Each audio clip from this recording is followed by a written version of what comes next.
Hello students, welcome in my channel way to become expert in Sanskrit.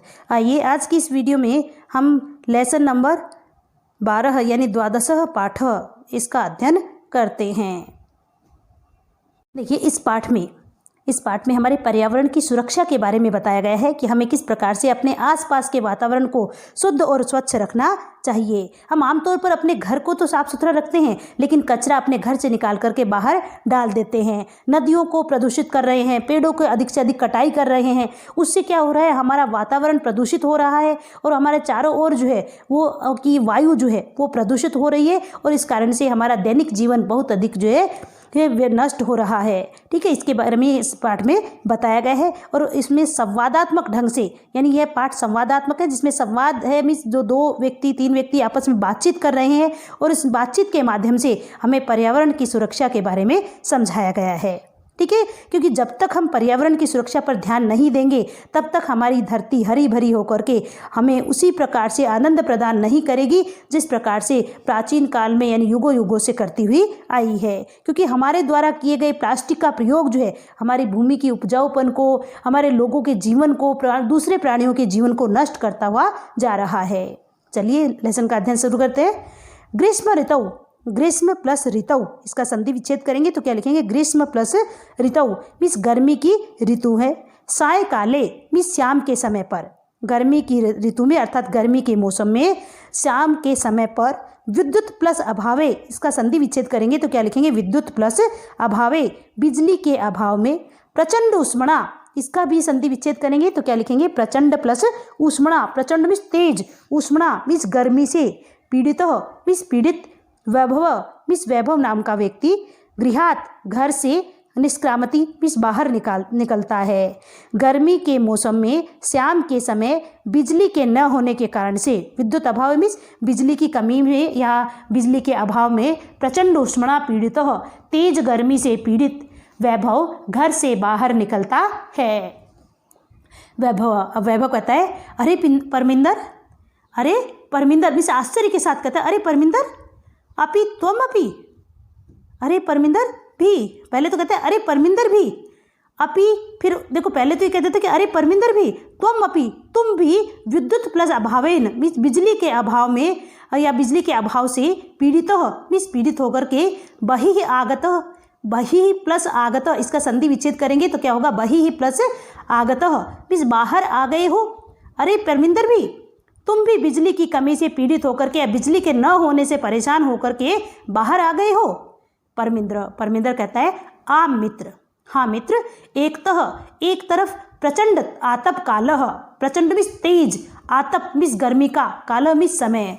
देखिए कहते हैं हाँ मित्र, एक तरफ तो तेज गर्मी का समय और अन्यतः च, और दूसरी ओर, इसका संधि विच्छेद करेंगे तो क्या होगा, अन्यतः प्लस च, और दूसरी ओर विद्युत अभाव, विद्युत प्लस अभाव बिजली के न होने के कारण से, परंतु बहि आगत्य अपि, इसका जब संधि विच्छेद करेंगे तो क्या होगा, बहि प्लस आगत्य प्लस अपि मीन्स बाहर आकर भी, पश्यामी मीन्स देख रहा हूँ, यत मीन्स की, लेकिन कहता है कि बाहर आकर भी देख रहा हूँ कि वायु वेगः मीन्स हवा का बहाव या हवा का जो है चलना, तो मीन्स तो सर्वथा सभी प्रकार से या बिल्कुल अवरुद्ध मीन्स बंद है। कहते लेकिन बाहर आकर के देख रहा हूँ कि वायु का बहाव या जो है वायु का प्रवाह जो है वो तो बिल्कुल रुका हुआ है। कहते हाँ मित्र, एक तरफ तो तेज गर्मी का समय और दूसरी ओर बिजली की कमी, परंतु बाहर आकर देख रहा हूँ कि वायु का प्रवाह भी बिल्कुल रुका हुआ है, अर्थात हवा भी बिल्कुल नहीं चल रही है। अतः सत्यम एव उक्तम, इसका संधि विच्छेद करेंगे, ध्यान से देखना, सत्यम प्लस एव प्लस उक्तम, सत्यम प्लस एव प्लस उक्तम। सत्यम मीन्स सच, एव मीन्स ही, उक्तम मीन्स कहा गया है, सच ही कहा गया है। क्या कहा गया है कि प्राणीति पौनेन जगत सकलम सृष्टि निखिला चैतन्यमयी क्षणमपि न जीव्यते अनेन विना सर्वातिशायी मूल्य पवनः। ध्यान से देखे, प्राणी इति मीन्स प्राणवान है, इति मीन्स इस प्रकार से, पवनेन मीन्स हवा से, जगत संसार, सकलम मीन्स सारा, इस हवा से ही सारा संसार यानी सारे संसार के प्राणी जो है वो पवनेन मीन्स हवा से ही क्या है, प्राणी इति मीन्स प्राणवान है। कहते सारे संसार के लोग जो है या सारा संसार हवा से ही प्राणवान है। सकल मीन्स संपूर्ण, जगत मीन्स संसार, पवनेन मीन्स हवा से, प्राणी इति मीन्स प्राणवान है। यह सारा संसार पवन के कारण से, हवा के कारण से ही प्राणवान है, अर्थात इस संसार में सभी प्राणी, सभी जीव हवा से ही प्राणों को धारण करते हैं। क्योंकि देखिए अगर ऑक्सीजन नहीं होगी तो हम सब जो जीवित कैसे रहेंगे, क्योंकि हमारी जो वो जीवनदायिनी जो शक्ति जो है, जो जीवन यानी जो हमारे श्वास लेने की जो हवा जो है, वायु जो है, वो कौन सी होती है, ऑक्सीजन होती है। और इस धरती पर अगर हवा नहीं चलेगी, हवा नहीं होगी तो हम सब प्राणी जीवित कैसे रहेंगे। ठीक है, फिर चाहे मनुष्य हो चाहे पशु हो। ठीक है, और क्या कहती है, सृष्टि मीन्स सारी सृष्टि जो है, निखिला मीन्स संपूर्ण, समस्त पूरी सृष्टि, चैतन्यमयी मीन्स चेतना से युक्त है, और सारी सृष्टि चेतना से युक्त है। कहते हवा से ही यह संसार जो है, हवा से ही सारा संसार प्राणवान है और सारी सृष्टि चेतना युक्त है, चेतना युक्त है। क्षणमपि मीन्स क्षण भर भी, न मीन्स नहीं, जीव्यते मीन्स जीवित रह सकते, अनेन बिना इसके बिना, किसके बिना, हवा के बिना, पवनेन बिना। यहाँ अनेन जो है ये सर्वनाम शब्द किसके लिए आया है, पवन के लिए आया है। अनेन बिना यानी पवनेन बिना, हवा के बिना यहाँ पर कोई भी क्षण भर भी, एक पल भी जीवित नहीं रह सकता है। सर्व प्लस अतिशय, सर्व प्लस अतिशय, अतिशाई, सर्व प्लस अतिशाई मीन्स सर्व मीन्स सबसे, अतिशय मीन्स अधिक, मूल्य मीन्स मूल्यवान है, कीमती है, पवन मीन्स हवा, हवा सबसे अधिक मूल्यवान है या सबसे अधिक कीमती है। विनय, विनय कहता है अरे मित्र शरीरात न केवलम स्वेद बिंदुवः, हे मित्र शरीर से केवल पसीने की बूंदे ही नहीं, न केवलम मीन्स न केवल, स्वेद बिंदुवः मीन्स पसीने की बूंदे, अपितु कहते स्वेद धारा इव मीन्स पसीनों की धारा सी, प्रसरवंती, प्रसरवंती मीन्स बह रही है। हे मित्र शरीर से केवल पसीने की बूंदें नहीं बल्कि पसीनों की धारा बह रही है। स्मृति पथम आयाति, स्मृति मीन्स मेरी याददार अर्थात मेरे दिमाग में, पथम मीन्स मार्ग में, स्मृति के मार्ग में, आयाति मीन्स आ रहा है, अभी मेरे दिमाग में जो है या मेरे स्मृति पथ में आ रहा है। क्या आ रहा है, शुक्ल महोदय, शुक्ल महोदय द्वारा रचित मिस रचित, श्लोक मिस श्लोक। अब इस समय शुक्ल महोदय द्वारा, ठीक है, क्या कहते हैं, इस समय मेरे दिमाग में ये शुक्ल महोदय द्वारा रचित एक श्लोक आ रहा है। अभी मेरे दिमाग में ये बात जो है श्लोक आ रहा है जो शुक्ल महोदय द्वारा कहा गया है। क्या कहा गया है, तप्तई वाता आघातई अवितुम लोकान नभसी मेघा। जरा ध्यान से देखना, तप्तई, तप्तई का मतलब होता है पीड़ितों के द्वारा, पीड़ित के द्वारा जो है, वाता मीन्स हवा, आघातई और तप्तई, तप्तई मीन्स पीड़ित और तप्तई मीन्स होता है गर्म। तो यहाँ पर जो है तप्तई का मीनिंग जो है गर्म लिया गया है, गर्म, वाता मीन्स हवा के, आघातई मीन्स आघात से या उसकी चोट से, गर्म हवाओं के चोट से या गर्म हवाओं की पीड़ा से, अवितुम मीन्स रक्षा करने के लिए, लोकान मीन्स लोगों की, क्या कहते हैं, गर्म हवा की पीड़ा से या गर्म हवा की वेदना से रक्षा करने के लिए, लोकान मीन्स लोगों की रक्षा करने के लिए, नभसी आसमान में, यहाँ पर नभसी में सप्तमी विभक्ति एक वचन है, नभसी मीन्स आसमान में, मेघा मीन्स बादल उसी प्रकार से दिखाई नहीं दे रहे हैं। क्या कह रहे हैं कि गर्मी से पीड़ित या गर्म हवाओं से पीड़ित लोगों की अवितुम मीन्स रक्षा करने के लिए आसमान में बादल वैसे ही दिखाई नहीं दे रहे हैं जिस प्रकार से आरक्षित विभाग जना, आरक्षी विभाग जना मीन्स पुलिस विभाग के लोग, आरक्षी मीन्स पुलिस, विभाग मीन्स विभाग के, जना मीन्स लोग, ई मीन्स की तरह, समय मीन्स समय पर, नएव मीन्स नहीं, न प्लस एव इसका संधि विच्छेद होगा तो क्या होगा, न प्लस एव, न मीन्स नहीं और एव मीन्स ही, दृश्यन्ते मीन्स दिखाई देते हैं। जिस प्रकार से समय पर पुलिस विभाग के लोग दिखाई नहीं देते हैं वैसे ही इस समय गर्म हवा से पीड़ित लोगों की रक्षा करने के लिए आसमान में बादल दिखाई नहीं दे रहे हैं। इस श्लोक में आरक्षक विभाग अर्थात जो पुलिस विभाग के लोगों पर भी व्यंग किया गया है कि जब समय आता है तब ये लोग कभी भी दिखाई नहीं देते हैं और जब घटना घट लेती है उसके बाद तुरंत पुलिस पहुंच जाती है। वैसे ही इस समय जब लोग गर्म हवाओं से पीड़ित है, इतनी गर्मी से पीड़ित है, तो उनको जो है बादलों की अत्यधिक आवश्यकता है, लेकिन आसमान में एक भी बादल दिखाई नहीं दे रहा है। कहने का मतलब जब ज़रूरत होती है तब वो चीज़ हमारे पास उपलब्ध नहीं होती है और जब ज़रूरत नहीं होती है तब वो चीज़ अत्यधिक आ जाती है। अब इस समय आसमान में बादलों की आवश्यकता है ताकि क्योंकि अगर आसमान में बादल थोड़े से आ जाए तो लोगों को थोड़ा सा जो है क्या हो, रिलैक्स फील हो, अर्थात थोड़ा सा जो है उनको जो है थोड़ी सी गर्मी से राहत प्राप्त हो सकती है। लेकिन जो कहते हैं कि आसमान में बादल दिखाई नहीं दे रहे हैं। ठीक है, अब देखिए सबसे पहले क्या करेंगे, इस पार्ट में जो ऊपर की लाइन है इनकी व्याकरणात्मक टिप्पणी मैं लिख करके बताती हूँ, फिर उसके बाद इन दोनों श्लोक का क्या करेंगे, भावार्थ लिखेंगे। ठीक है, देखिए यहाँ पर सबसे पहले है ग्रीष्म ऋतु। क्या है, ग्रीष्म ऋतु। तो देखिए इसका जो है संधि विच्छेद हम लिखेंगे ग्रीष्म प्लस ऋतु, ग्रीष्म प्लस ऋतु। व्याकरणात्मक टिप्पणी ही समझिए आप।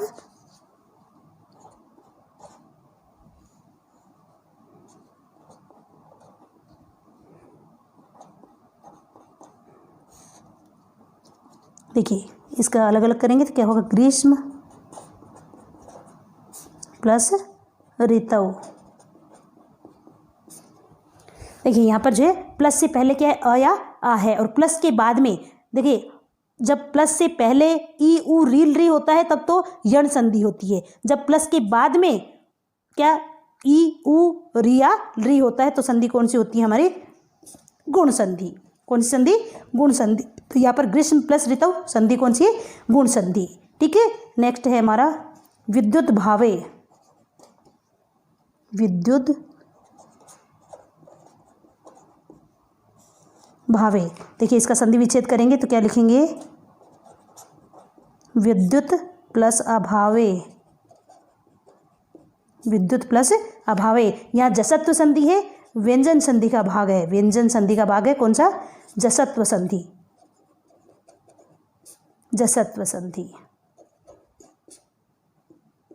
ठीक है, व्यंजन संधि का भाग है जहां पर पहले को तीसरा हो जाता है, पहले व्यंजन के स्थान पर उसका तीसरा हो जाता है, वहां पर कौन सी संधि होती है, जसत्व संधि। यहाँ पर पहला तो को क्या हो जाएगा, द, और द हलंत वाला होगा, हलंत वाले द में अ मिलेगा तो क्या बन जाएगी, ये द पूरा हो जाएगा। ठीक है, नेक्स्ट है प्रचंडोष्मणा,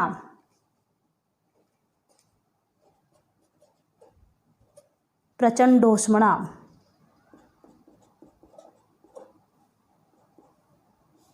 कि इसका संधि विच्छेद करेंगे तो क्या होगा, प्रचंड प्लस ऊष्मणा, प्रचंड प्लस ऊष्मणा। ठीक है, यहाँ पर क्या है, अ या आ में से एक, और यहाँ पर क्या है, उ या जो है ये उ या बड़ा उ हो तो क्या हो जाता है, इन दोनों के स्थान पर ओ हो जाता है। क्या हो जाता है, ओ हो जाता है। तो संधि कौन सी यहाँ पर हमारी, गुण संधि। कौन सी संधि है, गुण संधि। ठीक है, प्रचंडोष्मणा। उसके बाद आता है हमारा निष्क्रांति हो गया, अरे परमिंदर अपि त्वमपि विद्युत अभावेन पीड़ित बहिरागतः।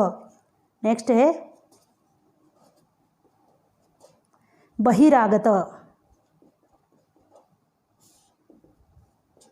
देखिए इसका संधि विच्छेद करेंगे तो क्या होगा, बहि प्लस आगतः। या इस विसर्ग के स्थान पर र होगा तो संधि कौन सी हो जाएगी हमारी यहाँ पर, ऋत्व विसर्ग संधि। ऋत्व संधि है जो विसर्ग संधि का एक भाग है। ठीक है, प्रचंड आतप कालः। नेक्स्ट है प्रचंड आतप काल।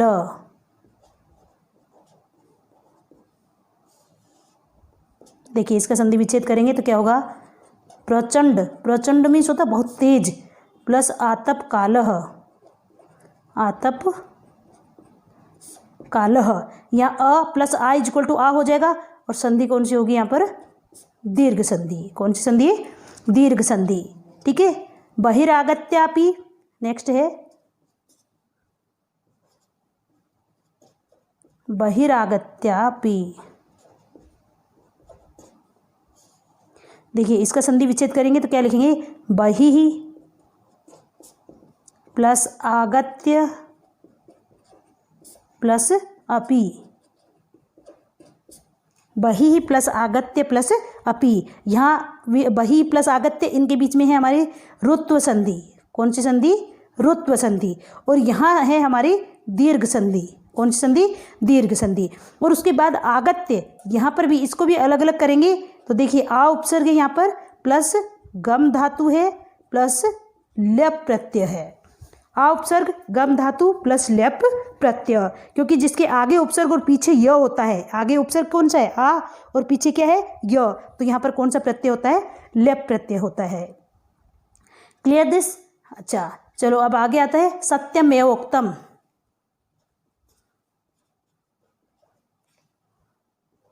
सत्यमेवोक्तम, देखिए इसको भी अलग अलग करके लिखेंगे तो क्या हो जाएगा? सत्यम प्लस एव प्लस उक्तम। सत्यम प्लस एव प्लस उक्तम मीन्स सच ही कहा है, सच ही कहा है। ठीक है, अब इसके आगे आता है हमारा ये श्लोक, जिसके हमको भावार्थ करना है। क्या लिखना है? भावार्थ लिखना है। देखिए इसका भावार्थ किस प्रकार से लिखेंगे? श्लोक नंबर, इसमें जो श्लोक दे रखा है इसका भावार्थ लिखेंगे। देखिए भावार्थ लिखने के लिए मैंने आपको स्टेप वाइज बताया। सबसे पहले हम इसका संदर्भ लिखेंगे।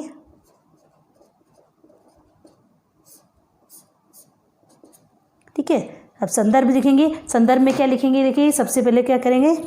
प्रस्तुत श्लोक हो, या जो है देखो हिंदी में लिख रहे हैं हम, तो क्या लिखेंगे? प्रस्तुत श्लोक। प्रस्तुत श्लोक हमारी संस्कृत की पाठ्यपुस्तक रुचिरा में संकलित, कैसे लिखेंगे? प्रस्तुत श्लोक हमारी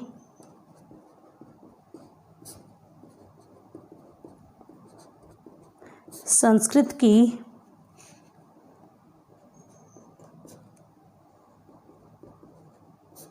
पाठ्यपुस्तक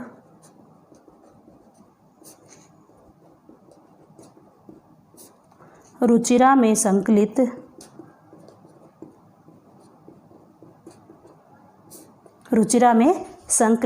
कह रक्षति क रक्षित, कह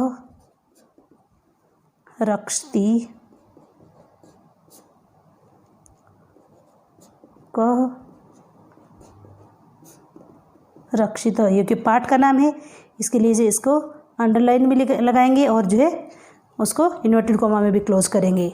नामक, ये रुचिरा को भी ऐसे ही करेंगे। ठीक है, नामक पाठ से उद्धृत है।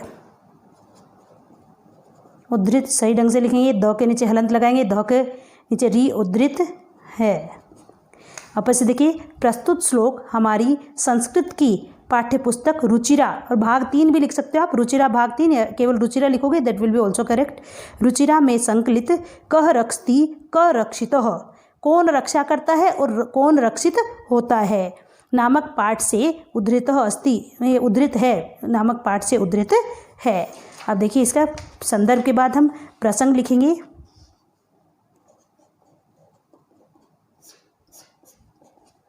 प्रस्तुत श्लोक में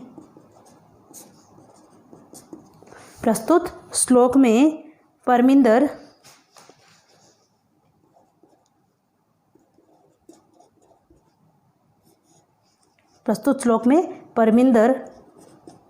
गर्मी के विषय में वर्णन करता हुआ गर्मी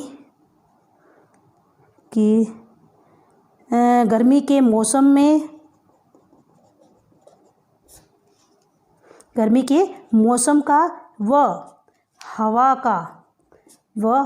के महत्व का वर्णन करते हुए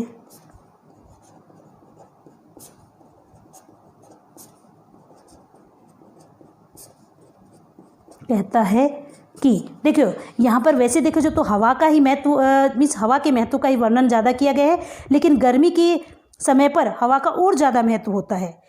हवा का महत्व तो हमेशा ही रहता है, सर्दी हो या गर्मी, लेकिन गर्मी के मौसम में हवा का थोड़ा सा विशेष महत्व होता है, क्योंकि गर्मी के मौसम में अगर हवा चलती है तो मनुष्य जो थोड़ी सी राहत को महसूस कर सकते हैं। जैसे क्या है, प्रस्तुत श्लोक में परमिंदर गर्मी के मौसम का व हवा के महत्व का वर्णन करते हुए कहता है कि, क्या कहता है, देखिए अब हम इसके भावार्थ में लिखेंगे।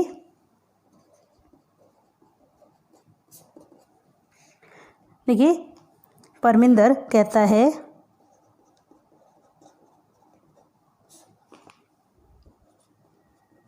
परमिंदर कहता है कि यह बात बिल्कुल सत्य है, यह बात बिल्कुल सत्य है, यह बात बिल्कुल सत्य है कि हवा से ही इस संसार में, हवा से ही इस संसार में सभी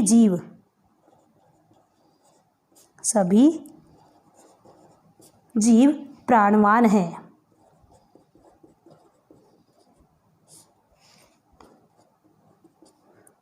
अर्थात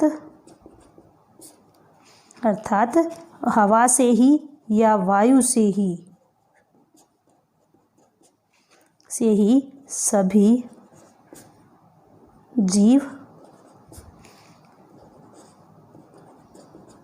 जीवित हैं। ठीक है, और सारी सृष्टि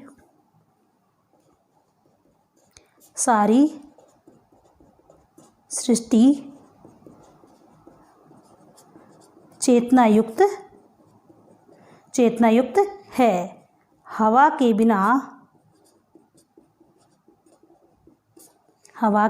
बिना हम क्षण भर भी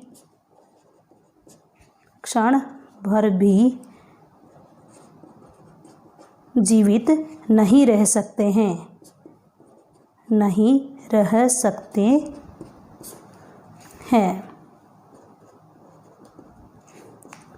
वायु ही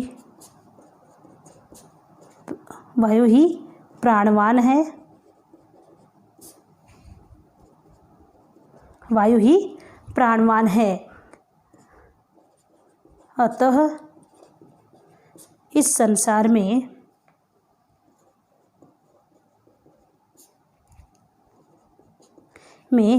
कवि ने सबसे अधिक कीमती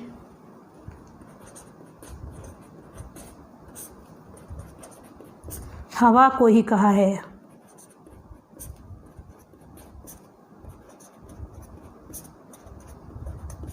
हवा को ही कहा है। हवा हमारा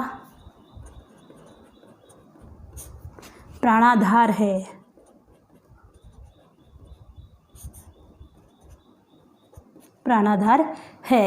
गर्मी से बेचैन होकर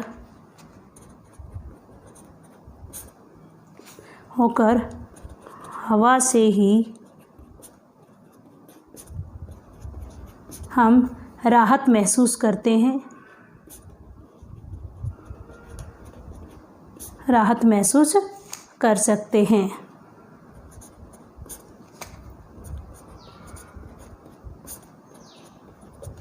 अतः वायु मूल्यवान है। ठीक है, ऐसा जो है इसने परमिंदर ने कहा कि ये बात बिल्कुल सही कही गई है, क्योंकि परमिंदर कहता है कि यह बात बिल्कुल सत्य है कि हवा से ही इस संसार में सभी जीव प्राणवान है, अर्थात प्राणों को धारण करते हैं, अर्थात वायु से ही सभी जीव जीवित है। सारी सृष्टि चेतना युक्त है। हवा के बिना हम क्षण भर भी जीवित नहीं रह सकते हैं। वायु ही प्राणवान है, अतः इस संसार में कवि ने सबसे अधिक कीमती हवा को ही कहा है। हवा हमारा प्राणाधार है। गर्मी से बेचैन होकर हवा से ही हम राहत महसूस कर सकते हैं, अतः वायु मूल्यवान है। अब इस श्लोक की व्याकरणात्मक टिप्पणी लिखेंगे। देखिए इस श्लोक की व्याकरणात्मक टिप्पणी लिखेंगे, यानी फोर्थ नहीं नेक्स्ट स्टेप होता है हमारा व्याकरणात्मक टिप्पणी का।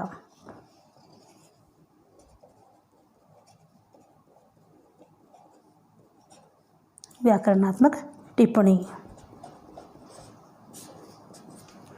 देखिए व्याकरणात्मक टिप्पणी में लिखेंगे प्राणीति पवनेन जगत सकलम सृष्टिर निखिला। फर्स्ट है इसमें सृष्टिर निखिला। देखिए इसकी संधि विच्छेद करेंगे तो क्या होगा, सृष्टि ही प्लस निखिला, सृष्टि ही प्लस निखिला। विसर्ग को र होता है तो इसलिए संधि कौन सी है यहाँ पर, ऋत्व संधि। कौन सी संधि यहाँ पर, ऋत्व संधि। ठीक है, जीव्यते अनेन विना जीव्यते नेन। देखिए दूसरा है जीव्यते अनेन, यहाँ इसका संधि विच्छेद करेंगे तो क्या होगा, जीव्यते प्लस अनेन, यहाँ पूर्व रूप संधि है। कौन सी संधि यहाँ पर, पूर्व रूप संधि। ठीक है, नेक्स्ट है सर्वातिशायी। सर्वातिशायी